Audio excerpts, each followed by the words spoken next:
We'll be heating up the iron, and we'll start with a series of just one, just so you can see what it feels like. And then from there, generally speaking, when I heat the iron up, it'll be 1, 2, 3, heating up again, 1, 2, 3, heating up again, 1, 2, 3. Right.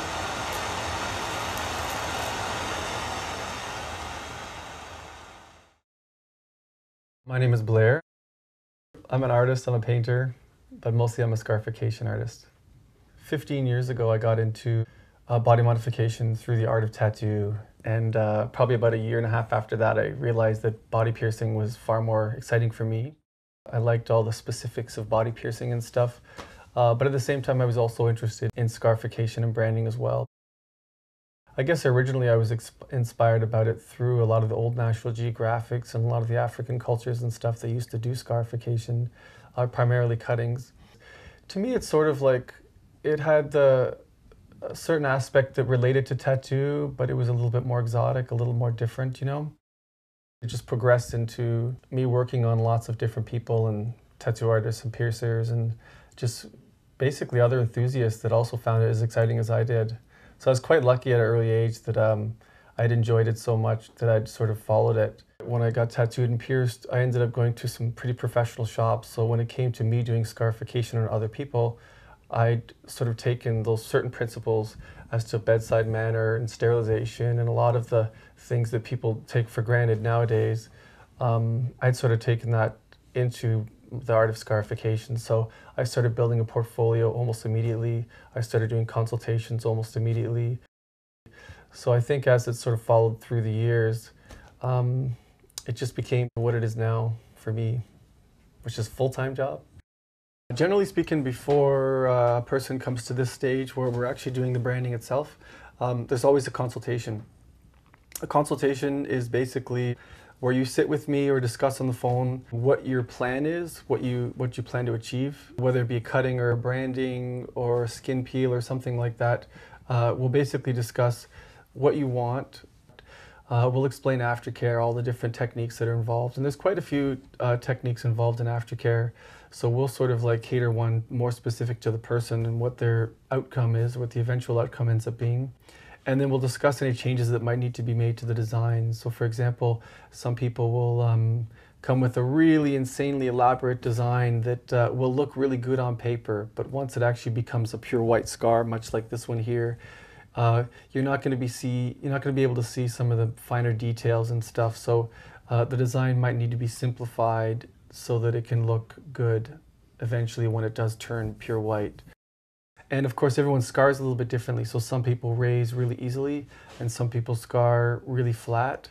So we want to make sure they understand that. So if their intention is just to only get a scar that's only raised, and if genetically they don't have it in them to raise very much, then we might have to change the aftercare, or quite literally they might not choose to get it at all.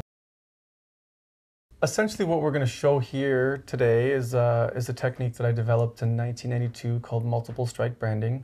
It varies from traditional strike branding in the fact that traditional strike branding is where you heat an iron up and you press it once into the skin, much like they did for cattle. But the main problem with that technique is that the body's curved.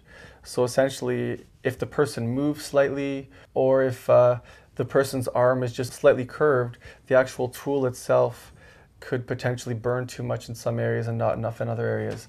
So multiple strike branding is something I developed because it just made more sense for working in curved areas, and also made a lot more sense for doing more elaborate designs. The technique itself involves striking the skin with the hot metal a series of times, so 1, 2, 3, 4, which eventually will accumulate to become an entire design. Another advantage to this technique is that if a person even moves ever so slightly, essentially you can recover that design because they only moved from, say, for example, one minor strike out of a whole series of a bunch.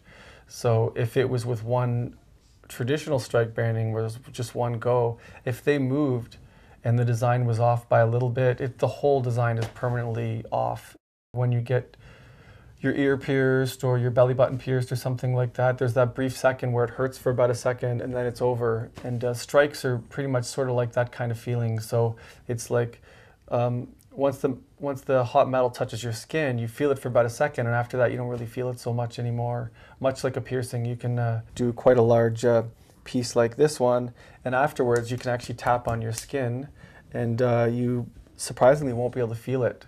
But mind you, a week down the road, once the swelling kicks in and the body is naturally trying to get rid of the scab, the whole area will swell up a little bit more because it's trying to push off the scab, and that's when it becomes a little more painful. Years ago, people used to say there was a lot of risk when it came to getting your tongue pierced or getting your nipple pierced or doing a tattoo, you know. I mean, but really, once you have a professional artist that's taking it responsibly, explaining the aftercare to the client, setting everything up properly, and so everything's sterilization is guaranteed and stuff, then essentially there's virtually no risk. It's much the same as getting any other piercing or tattoo.